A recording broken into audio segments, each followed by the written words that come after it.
ফ্রিজে একটা ছোট্ট ইলিশ মাছ ছিল, তো ভাবলাম একটু ভর্তা করি। ভর্তাটা বানিয়েও ফেলেছিলাম, ভাবলাম আপনাদের সাথে শেয়ার করি।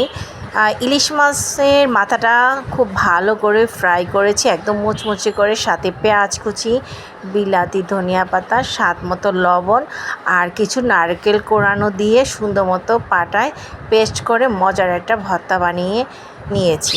এত মজা হবে আমি প্রথমে ভাবিনি, আসলেই অনেক মজার ছিল। আপনারা চাইলে এরকম একটা ভর্তার রেসিপি তৈরি করে বাসায় খেতে পারেন, ট্রাস্ট মি, অসাধারণ।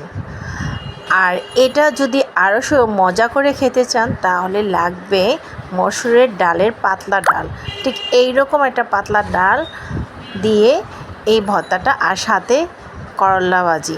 সেই ছিল আজকের দুপুরের ভর্তা দিয়ে করলা ভাজি দিয়ে আমার আজকের খাবারটা।